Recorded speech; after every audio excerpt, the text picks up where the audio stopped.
Alright, how's it going everyone? My name is TheStarkz and welcome to a brand new The Last of Us Part 2 video. Today, we're going to be talking about pre-orders and how strong they've relatively been despite the recent ongoings with the whole spoiler stuff and just quote-unquote fans trying to spoil it for other people as well.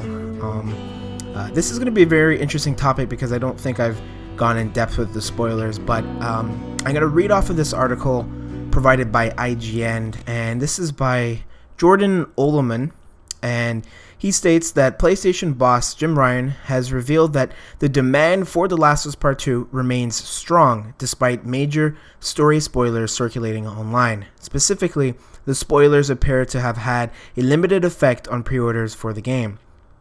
In an interview with CNET, Ryan acknowledged the unfortunate situation, but mentioned that Sony has tailed more pre-orders in Europe for The Last of Us Part 2 than it did for Marvel's Spider-Man at the same point before its launch. Ryan went on to say that he hopes that The Last of Us Part 2 will be, and I quote, a defining game for this generation, end quote, and added that while there haven't been any plans revealed for bringing the game to the PlayStation 5, The Last of Us Part 2 will run on the new console without any issues. So of course, back in April, there was some, basically a hacker or a group of hackers, I think it was just one person, but nonetheless, a person found a vulnerable state within a previous game from Naughty Dog, and essentially they got access to The Last of Us Part 2 and some very, very like spoiler heavy plot details that were leaked the hell out of, and I'm talking like major spoiler stuff. And I myself, you know, amidst all of that, I was just so, it was a very interesting point because, you know, there was a lot of uncertainty with The Last of Us and whether it'd have a release date, and I think that was at the point where it didn't have a release date. So it was really interesting to see Sony then, or Naughty Dog then, come out with a release date of June 19th of this year, of course, amidst all that. And it's very interesting because a lot of people, from what I observed on Twitter and everywhere else, were really upset regarding The Last of Us Part 2. A lot of people in my replies on Twitter, I know I tweeted at at Neil Druckmann and the Naughty Dog team saying, listen, we support you, we're here for you, and Neil Druckmann actually liked the tweet. It was the first ever tweet by Neil Druckmann for me, for any of my tweets, which is really, really cool. And that got a lot of people, you know, seeing that tweet, and a lot of people were trying to spoil it, and I did get some stuff spoiled. And I'm not going to talk about it, but it sucks, but it is what it is, and I'm still excited about the game, and I don't know like major stuff at all, but you know, it does suck. But this is great news for both Naughty Dog and Sony, that despite these leaks, despite everything that's happened with the development phase of The Last of Us Part 2, and even past Naughty Dog employees talking about the game and some stresses that they've had, all of these issues that Naughty Dog seem to have anytime they release or work on a game, their pre-orders are still very, very strong.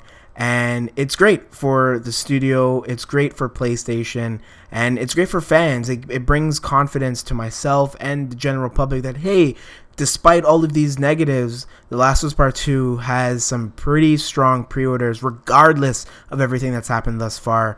And it's crazy to think that despite all of this, how pre-orders are still extremely strong in the UK, taking place before Spider-Man PlayStation 4. That's incredible. I mean, the game Spider-Man is, I believe, one of the best selling PlayStation 4 titles, which is just insane. So personally, despite everything that's been going on in the world, despite the chaos, despite the uncertainty, despite all the troubles, despite the recent links that have arguably ruined, or has not ruined but tarnished a little bit of Naughty Dog's overall reputation, critics have it, and they seem to, from their impressions, they seem to really enjoy the game. I know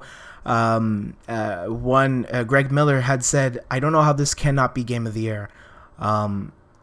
and that alone, I mean, Greg is the face of gaming, or the, not gaming in general, but he is a very respected person in the gaming industry. And for him to say that, I don't know how this will not get Game of the Year, is a huge statement. And I think Sony is very, very confident in The Last of Us Part 2's ability to really, really define gaming, and I'm all for it, and I'm hugely excited. Of course, that's just my opinion on The Last of Us Part 2. You can leave yours in the comment section below.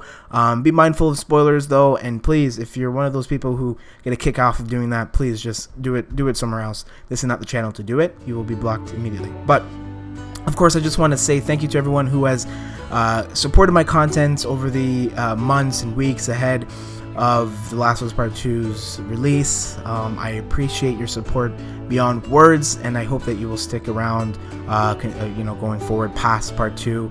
And of course, if you're new to my channel, subscribe and like the video, share it amongst those you think would appreciate this video. And of course, thank you a lot for watching. I have been TheStarkz.